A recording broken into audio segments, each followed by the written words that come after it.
दिया और सुनीता दोनों ही देवरानी और जेठानी थीं। दिया नौकरी करती थी और सुनीता घर संभालती थी। उनका परिवार बहुत बड़ा था, सास ससुर और उन दोनों के बच्चे, कुल मिलाकर घर में 10 लोग थे। आज कई सालों बाद उनकी बुआ सास अपने भाई के पास रहने आई थी। सुबह उठते ही बुआ जी ने देखा दिया जल्दी जल्दी अपने काम निपटा रही थी। सुनीता ने सबका नाश्ता बना दिया है। उस नाश्ते को दिया ने सबको परोस दिया। इसके बाद दिया ने खुद अपना टिफिन पैक किया और जॉब पर चली गई। सुनीता ने फिर दोपहर का खाना बनाया और थोड़ी देर बैठ गई अपनी सास और बुआ सास के पास।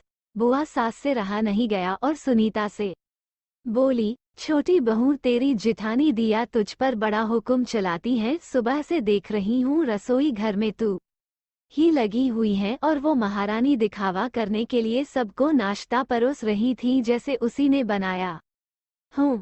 ये सुनते ही सुनीता ने अपनी बुआ सास की तरफ देखा और बड़ी प्यार से कहा, नहीं, ऐसी कोई बात नहीं है बुआ जी, दिया बहुत ही अच्छी है। बुआ बोली, तू बहुत भोली है सुनीता, पर मैं सब समझती हूँ। इतनी बूढ़ी मैं ऐसे ही नहीं हुई। सुनीता से अब रहा नहीं गया और वो बोली, बुआ जी, आपको दिया दीदी का बाकी सबको नाश्ता परोसना दिखा, मगर आपको ये नहीं पता कि उन्होंने मुझे डांट कर सबसे पहले नाश्ता करवाया, फिर चाय पिलाई, और वो रोज ही मुझे सबसे पहले ही नाश्ता करवा देती हैं, वरना सबका नाश्ता बनाते तो मैं नाश्ता ही न कर पाऊं। वो मेरा कितना ख्याल रखती हैं। दीदी सुबह जल्दी उठकर मंदिर की सफाई करके फूल सजाकर रखती हैं और वो मुझे खुद से 1 घंटा लेट उठने को कहती हैं, क्योंकि मुझे उठते ही नहाकर सीधा रसोई में ही जाना पड़ता है। शाम को ऑफिस से आते वक्त दीदी बाजार से सब्जियां भी लेकर आती हैं, क्योंकि हमारे हस्बैंड रात को लेट हो जाते हैं और दिया दीदी ने सासू माँ को बाजार जाने के लिए मना किया है, क्योंकि मांझी अब 60 साल से ऊपर की हो चुकी हैं, कहीं बाजार जाते समय उन्हें तकलीफ न हो जाए।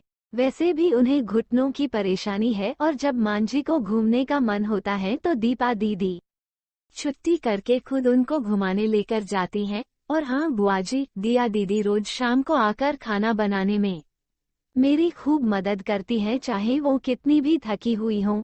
वो मेरी जिठानी जरूर है, मगर वो मुझे अपनी छोटी बहन ही मानती हैं और मैं उन्हें बड़ी बहन मानती हूँ।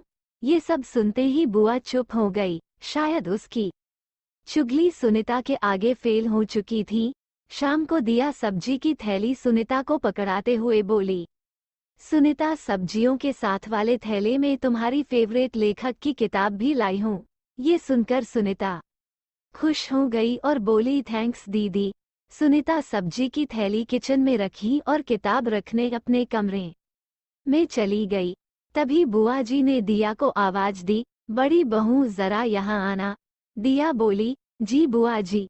तभी बुआ बोली, तुम इतनी मेहनत करके कमाती हो और ऐसे ही फालतू किताबें खरीद कर पैसों की बर्बादी कर रही हो, वो भी अपनी देवरानी के लिए। वो तो वैसे भी घर में करती ही क्या है, तुम दिन भर मेहनत करती हो और वो घर पर आराम करती हैं। इस बात पर दिया मुस्कुराई और बोली, क्या बुआ जी आराम, और सुनीता उसे तो कहकर आराम करवाना पड़ता है। सुबह से बेचारी लगी ही रहती हैं।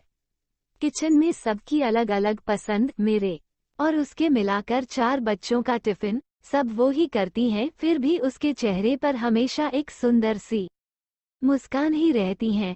सुबह की चाय पीने का भी समय नहीं रहता उसे, और जब दोपहर बच्चे आते हैं फिर उनका खाना, उनकी पढ़ाई सब वही देखती हैं। वो हैं, इसलिए मुझे बच्चों की चिंता भी नहीं रहती और मैं अपना पूरा ध्यान ऑफिस में लगा पाती हूँ। कुछ दिनों पहले ही प्रमोशन मिला है।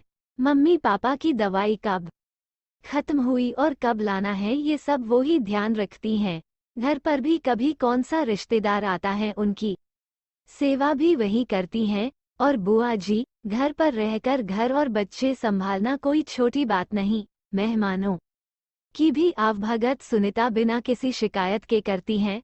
उसे तो बस पढ़ने का ही शौक है। फिर क्या मैं अपनी छोटी बहन की छोटी सी इच्छा भी पूरी नहीं करूंगी? अगर उसकी इच्छा मैं पूरी नहीं करूंगी तो कौन करेगा? अब तो बुआ की पूरी तरह से ही बोलती बंद हो चुकी थी। फिर दिया भी अपने कमरे में चली गई।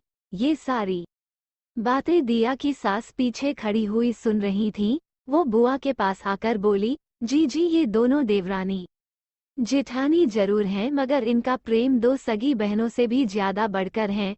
ये दोनों ही एक दूसरे का अधूरापन पूरा करती हैं। मेरे घर की मजबूत नींव है ये दोनों।